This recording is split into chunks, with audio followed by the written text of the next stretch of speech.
Hello and welcome to the Durham Talents channel. My name is Jesse Durham. For today's episode, I'm going to be having another conversation with my good friend Joe DeFazio. We have been looking forward to future conversations from the very first time that he was on. So if you haven't seen that first episode, make sure to get an introduction to who Joe is and what he's doing in the wide world, because we're just going to be having a conversation in general about finance and infinite banking, whole life insurance, life. And I hope you enjoy. Time is the number one asset. It allows for compounding. Time is a crucial part of compounding. Ironically, you're going to feel in the hostile environment, they're going to always they're going to speak out of both sides of their mouth. What you just said, I've heard a million times. Oh, take the risk while you're young. You got time to make it up later. Well, wait a minute. To your point, if a dollar compounds the most, the earliest you start, because they all tell you start early, time in the market, not timing the market, start early. Why would it be okay to lose that dollar and start over later? You could never catch back up. If we're just math, like compound $1,000 starting at age 0, and then start compounding $1,000 at age 30. Tell me when they cross. They don't ever. So why would you say that? All right. So pause right there. I think that's so deep. I think that's so important. So the time, right? Like you said, if somebody starts when they're born, or if somebody starts when they're 30, when do those numbers cross? If they both begin doing $1,000 a month or whatever, right? Just using pure math, those numbers never cross. Here's another layer to that I'm just sharing where I'm at in my journey, right? I recently, within the past couple of months, heard of a study that was done a long time ago, and I wish I could reference it. And maybe Joe, you're real on top of this kind of stuff. But there was a guy who said, who did an example where he said, okay, let's say someone pays a real minimal amount, okay, into some investment, some vehicle, some asset, okay? And he does it for only 7 years. So there was a time frame, right? Does it and then stops. Whereas the second individual pays nothing for 7 years, but when 7 years is up, they begin paying 10 times as much as that other individual did. And they do it for 20 years or 30 years, all right? I know I'm speaking very vague, but I just want people to grasp the principle that you're pointing out about time. Those two lines never crossed either, Joe. Like those two lines never crossed either. The person that paid only for 7 years and a smaller amount because it was uninterrupted, because it compounded, and, maybe most importantly, because they started sooner. They had a bigger number that lasted longer than the person who is paying so much more, but that was later to the game, right? And I, in the same breath, I also want to encourage people because, we're teaching people about infinite banking. That's the world that we're in. We also talk, so I don't want to be discouraging to the folks that are in their 50s, 60s, 70s. I talk to them, you talk to them, who say, well, is this too late for me to adopt this? Am I too late to the game? Is it really going to make an impact in my life? The answer is yes. If you're in your 50s, 60s, or 70s, starting to infinite bank for yourself will make a difference in your life. No, of course, it's going to make a difference for next generations and the people that you care about. Absolutely. But it will make a difference in your life. You're still using money. You're still consuming things. You're still wanting to produce things. So I want to say both those things are true at the same time. All right. Best time to have planted a tree was 50 years ago. That applies for both those scenarios that I just provided, right? And then the next best time is today. Go, Joe. I was going to say, so time is an asset no matter when in the friendly environment. You can't say that in the hostile environment. If you're 60 and have never saved for retirement, trying to implement a 60 to 62 savings regimen, you have to save about $3 million in 2 years to be able to live in the hostile environment for the rest of your days. That's like the magnitude of what you need to do is different depending on which environment you're in. There's so much more abundance in the friendly environment. the advantageous environment, the northern side of this image we're looking at. When you have control, when your money can compound, literally can compound. It's a calculated, derived compound number. So there's a difference between stock market compounding the value over time. That number, someone has to plug into a calculator and say, what did we do? Oh, look, we compounded at this rate. But there is zero guarantee that it's going to compound. In the northern friendly environment, it's contractually guaranteed to compound.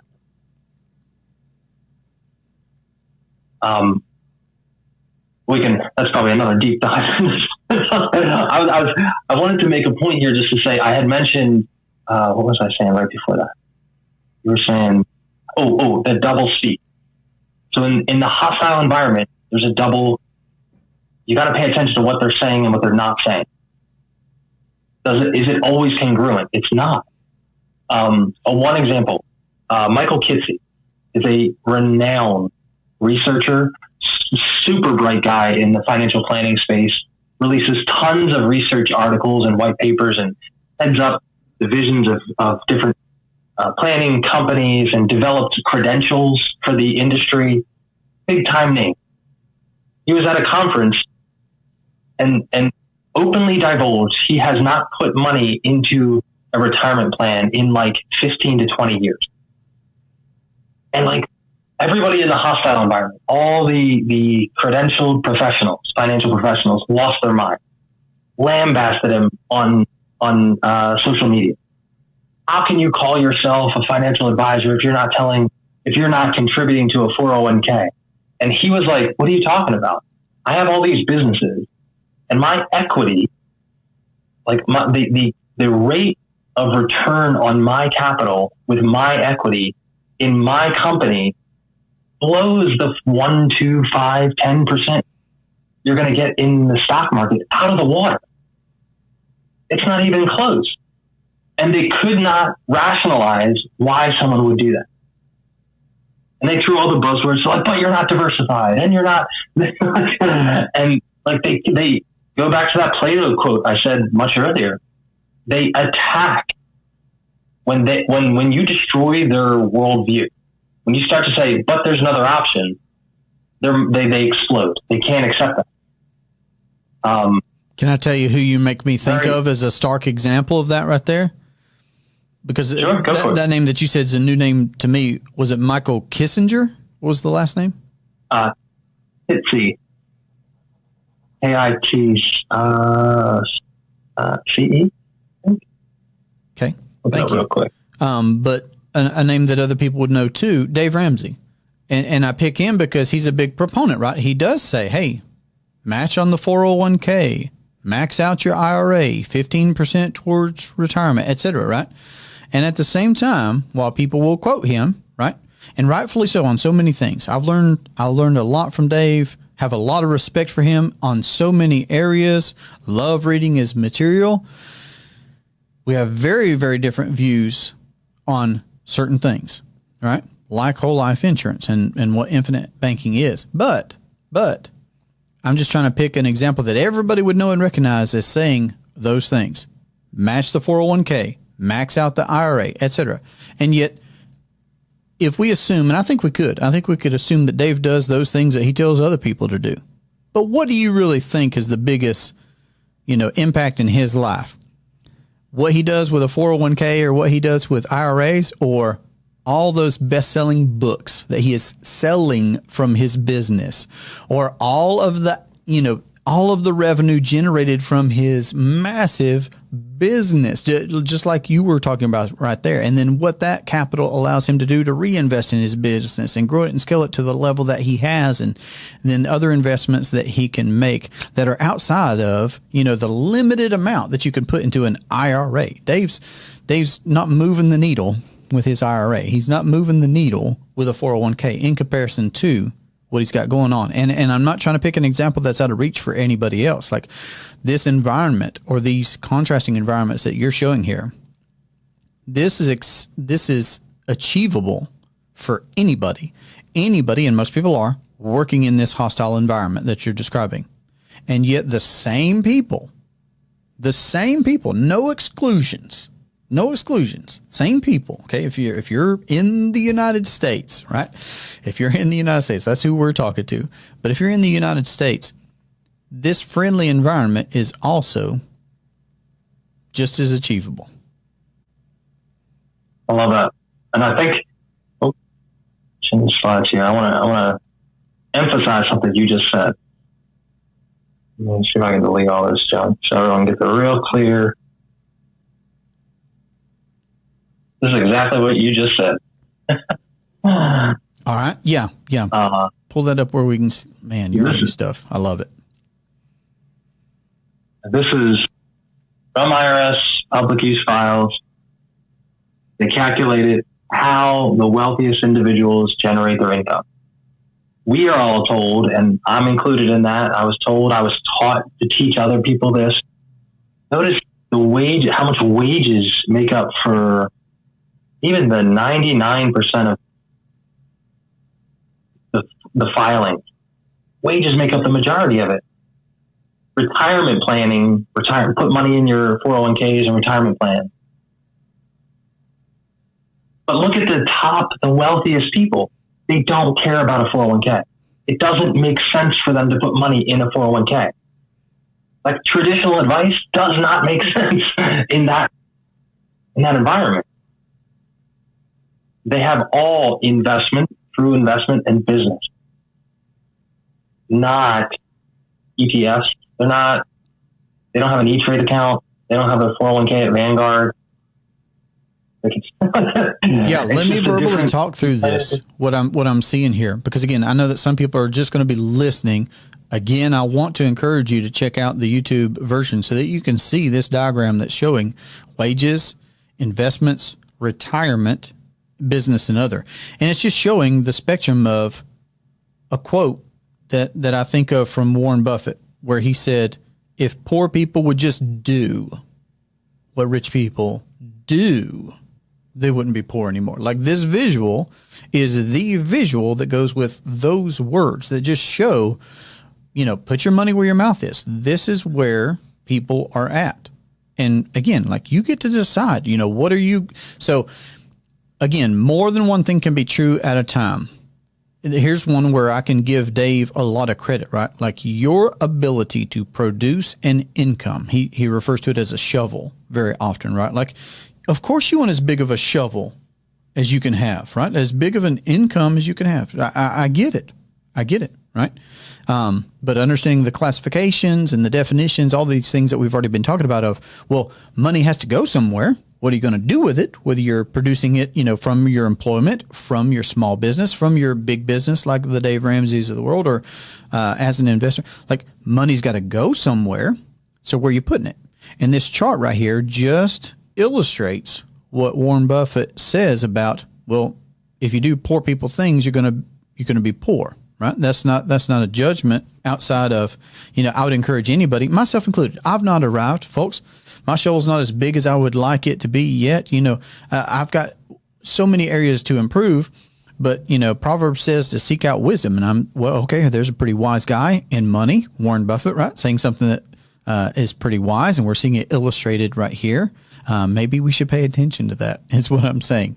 Look at what people are doing. Look at the results that they're getting because of those choices.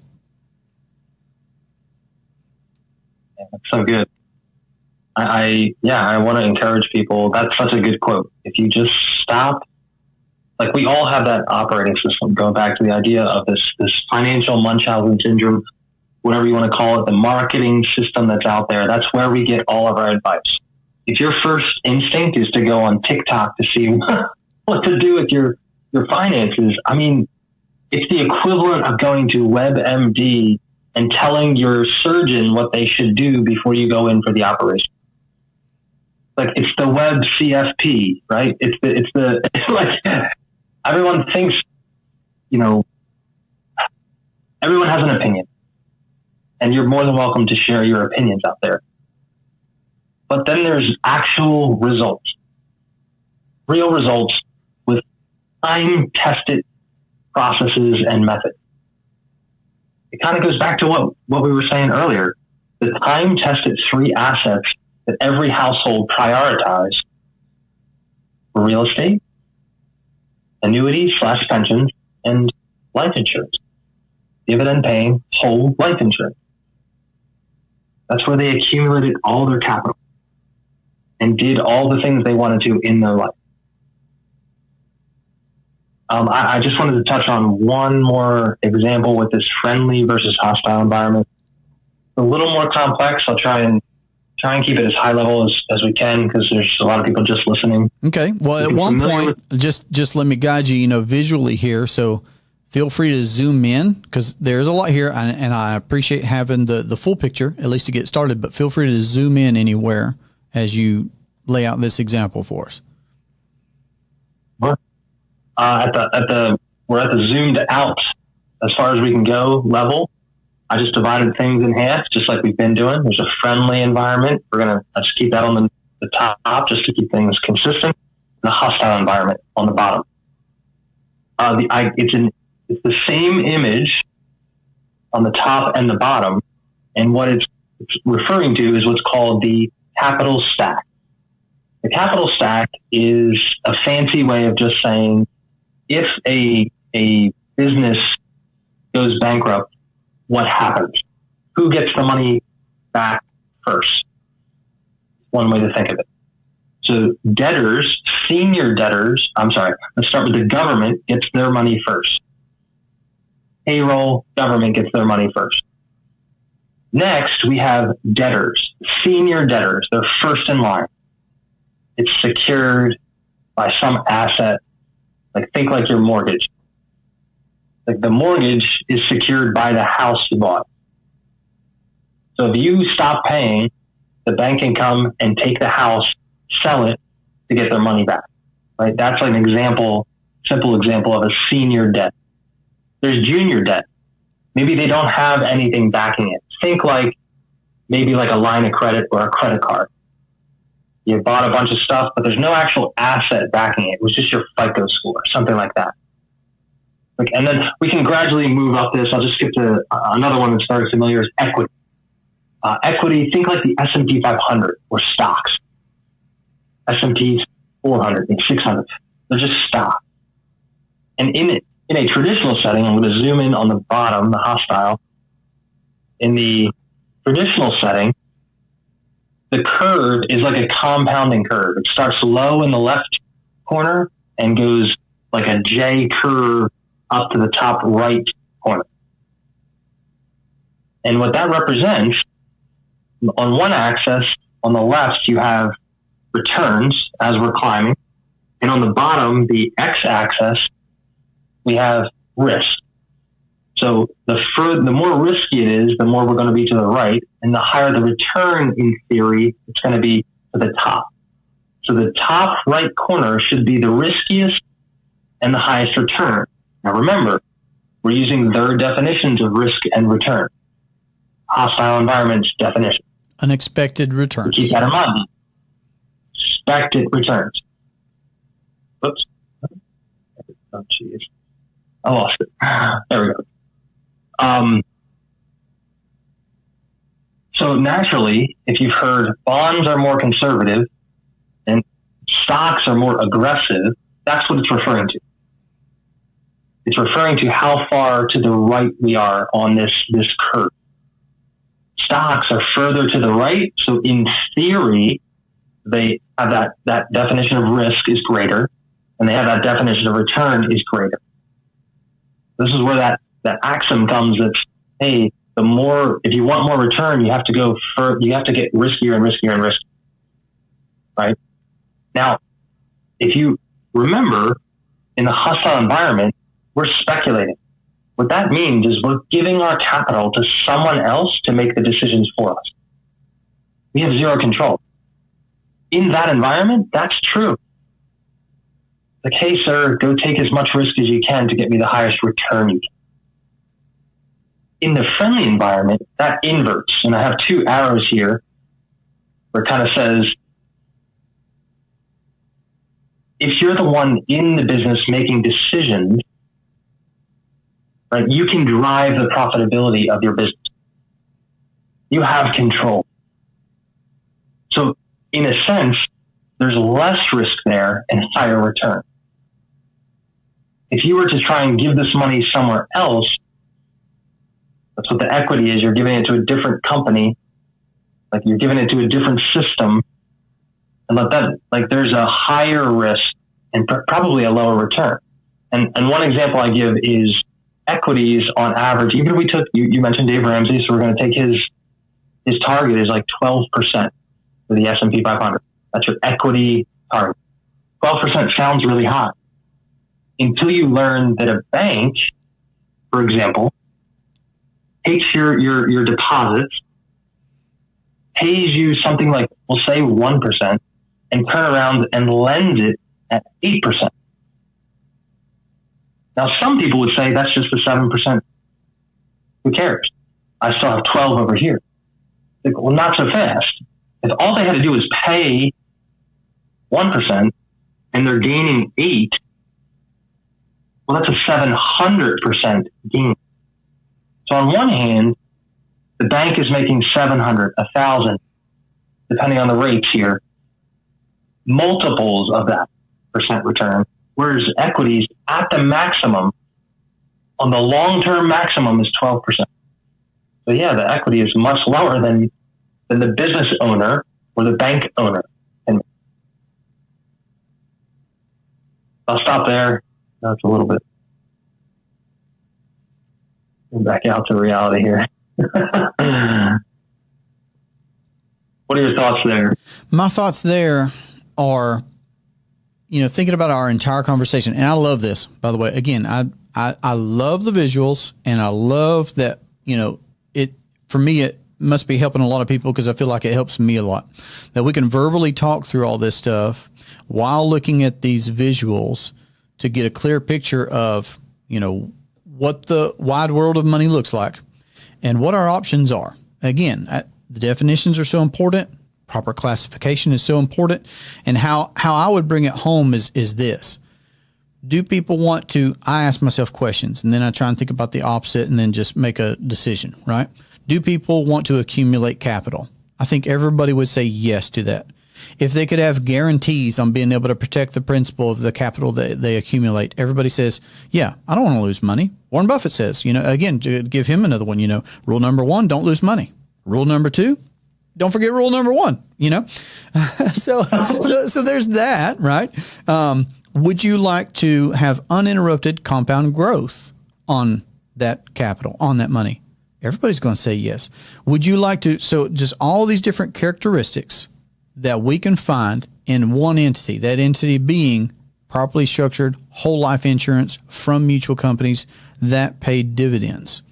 It checks all these boxes. I mean, I'm aware of more than 12 characteristics that I've arrived at recognizing it as the ideal financial entity, property, appreciating asset, vehicle, all these different things, right?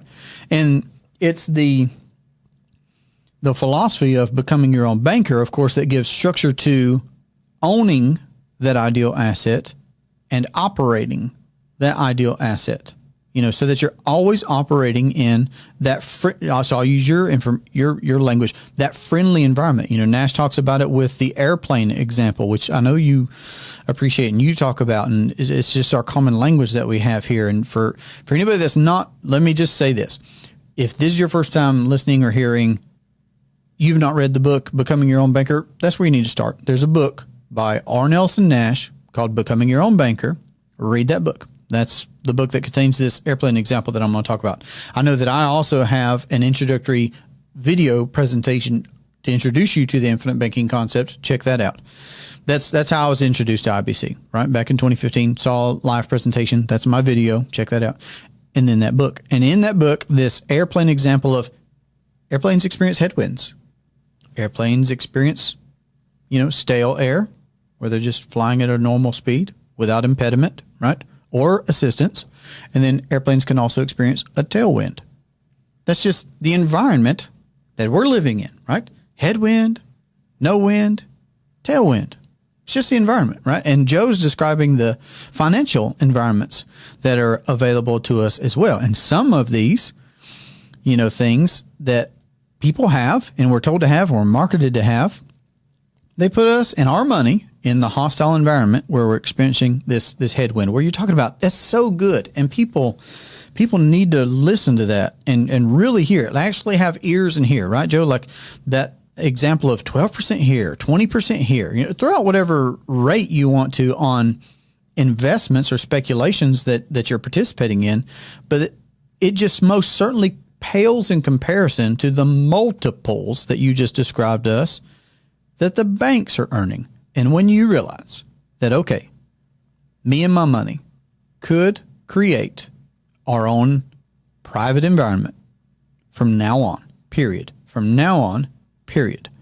By operating in this friendly environment where we have the ability to accumulate and protect the principal and have guaranteed uninterrupted compound growth on our capital while still maintaining access, liquidity, control, fill in the blank, etc., we could just be building out this environment to create this private family banking system for now and for the generations to come. I mean, that's what we're describing here. That's the intent. That's the purpose behind, what we're doing in teaching people how to become their own bankers. And Joe, again, man, you've got a gift on how to do that visually and verbally. I appreciate this because, you've seen my podcast. I don't have any kind of level like that when it comes to the visuals of communicating the options to people. But those are my thoughts, right? Like, this has been such a good conversation. There have been so many nuggets. So I'm going to hand it over to you, and I'll hand it over to you to wrap this conversation up by saying that, I'm ready for more. There are so many things that, even though we didn't pick any particular direction that we're going to today, I'm open to that. I have some things that I would like to know, what your perspective is on it. And we'll cover that in future episodes if you're willing. I appreciate you being generous with your time today. And sharing, your information here. So that's my feedback, so far in this conversation, that I'm appreciative of your gifts and your skills and your abilities and of the time to be able to spend with you, to be able to walk and talk through these things and verbally discuss it, visually see it. That's where I'm at. I'm just trying to expose people to as many educational assets as I can around this concept, right? Which is a big part of why I enjoy having conversations with you here where we can record, because people get to see this.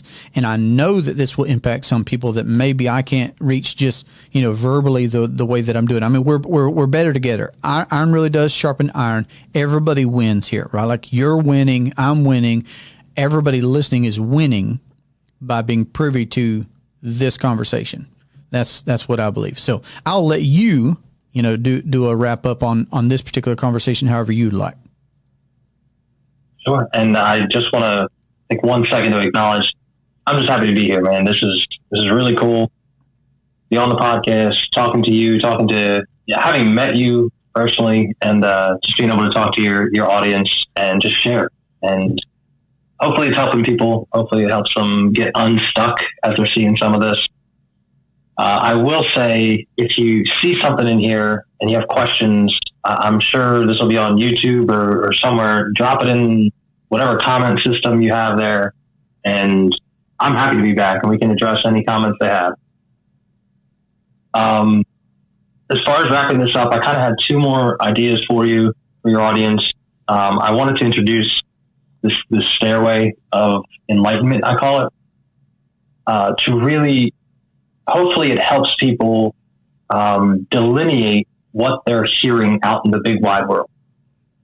This is not concrete. This changes from time to time. This is a framework I started using to kind of learn where influencers and marketers and entertainers fall on the scale of understanding this concept. I'm not going to read through every little thing here, but hopefully you can get that snapshot up and people can take a look through it. But really, it's kind of a staircase that kind of mimics a compounding curve from left to right.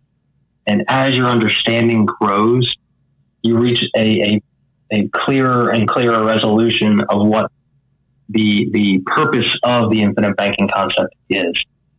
It's not just life insurance. When you understand it's a platform to generationally implement and control the process of financing all major purchases, including investments, you're onto something. It's where behavior matters. It's where, you're trying to capture as much of your capital that you have, blood, sweat, and tears earned, and put that to work for your family and all future generations for the rest of your life. To do that as much as possible. Once you get to that point, I think you're on the cusp of something really amazing. But yeah, I please take a snapshot or what have you. Yep, I've got it full screen. So this is for everybody, right? Cool. This visual is a visual that I can evaluate myself. Let me start with myself, right? Like I can see, because remember, one of the principles from Nelson is rethink your thinking, right? And then another of the human problems that he discusses in his book is the arrival syndrome, this idea of, well, I've been doing this for 10 years and I know it all, which is not the case, or it shouldn't be the case. We shouldn't allow it to be the case. So this is where I can look at this scale and gauge where I'm at today. This is where my clients, Joe's clients, can see where they're at. This is where prospective clients can see where they're at. And then, like he also said, this is a framework that you could gauge what you're hearing from the wide world.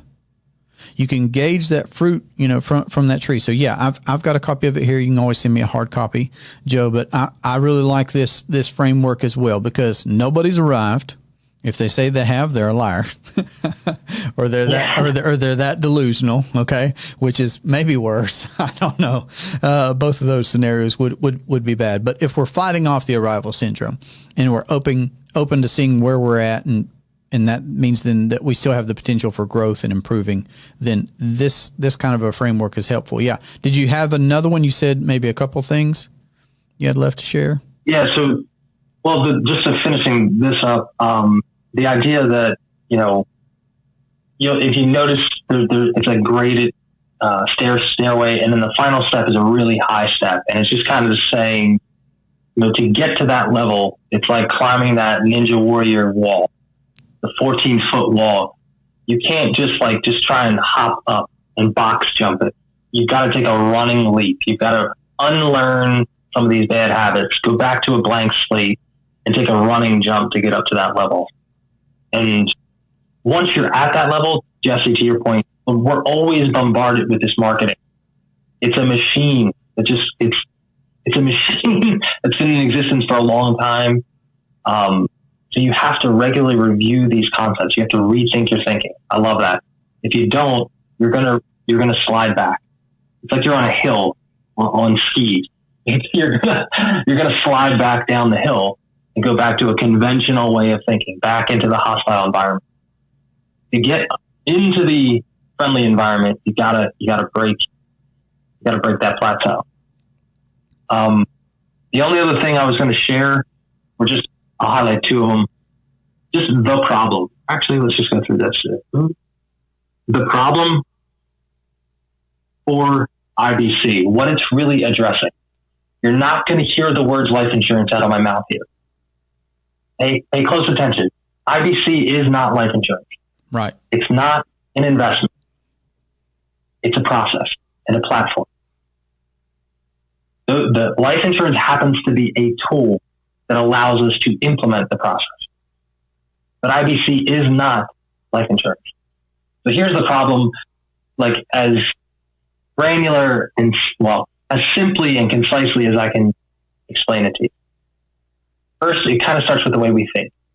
You can't learn what you think you already know. That speaks to everything we were talking about, the financial Munchausen syndrome and the financial Stockholm syndrome. You think you already know. The arrival syndrome is set in stone. This is going to be really tough for you. Because your beliefs influence how you approach every day, how you think. They approach, how you think and how you act. Right now, most people's standard operating procedure is inadvertently leaves them with a lack of control over their cash flow. and lack of access to capital.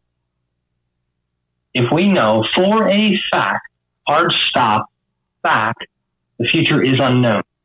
Fact, period. End of sentence. If we know your preferences change over time, fact, period. Hard stop. Add that together. We're giving away access and control of our capital. The future's unknown. Preferences change. We're always underestimating how much capital we need. Right? Sure. And the need for capital, like we spend every day. Spending is perpetual. You're spending every day. Like whether it was when you were a kid, you had G.I. Joes and Barbie dolls.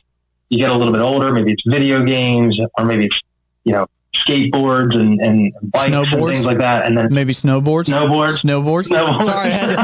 Sorry, you said skateboard, and that's what jumped in my mind. If you don't understand that, go back and listen to that first. Go listen to that first episode. All right, so keep going, Mr. Snowboard guy. So I lost the snowboard. Anyway, when you stop spending money on one thing, does not mean that money comes back into your budget. It gets assumed somewhere else. Spending, it just is. In our society, to get anything you want, you have to spend. Spending is perpetual. Then the very last piece of this, you have to understand, if spending is perpetual, you need to understand we finance every single dollar we spend. You either borrow from someone and pay interest and the principal back, or you forego the interest because you paid cash.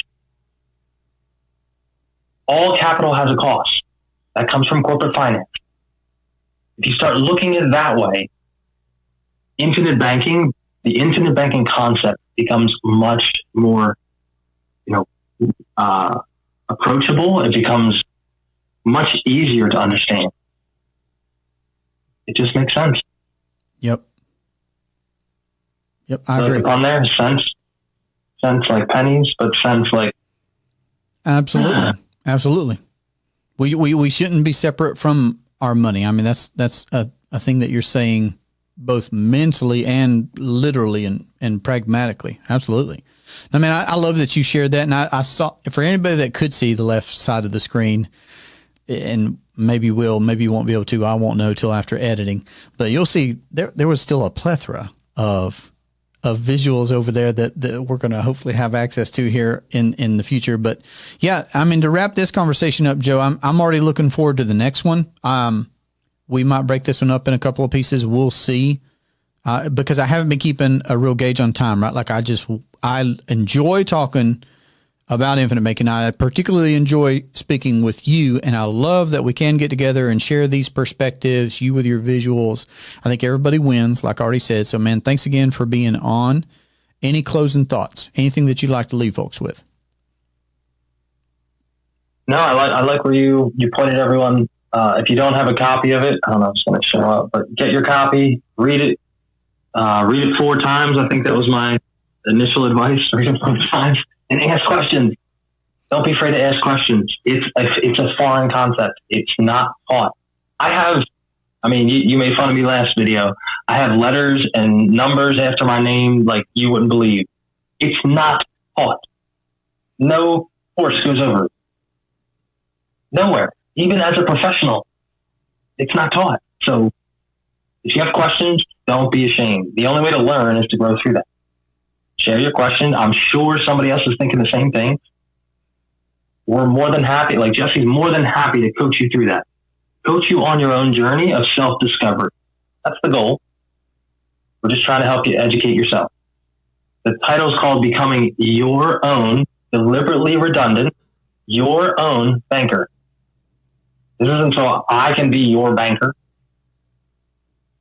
So you can become your own banker.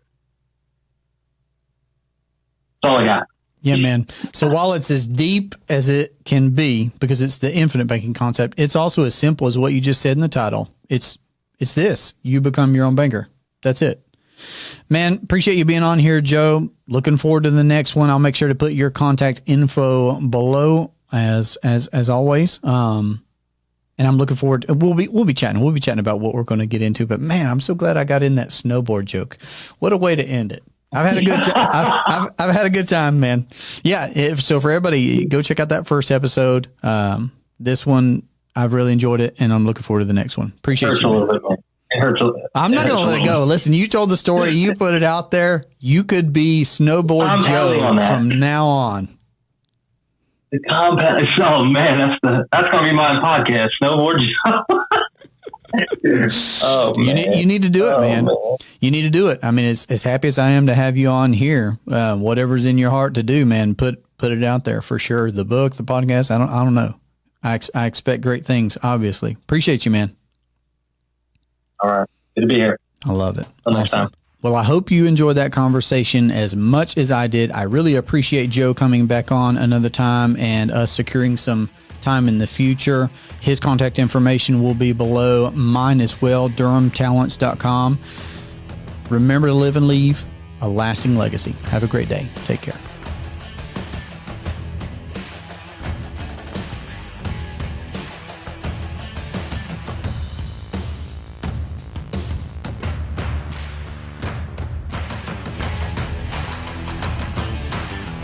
I mean, this was effortless, right? This was an enjoyable, effortless conversation about something that, we're really passionate about, and I appreciate it, man.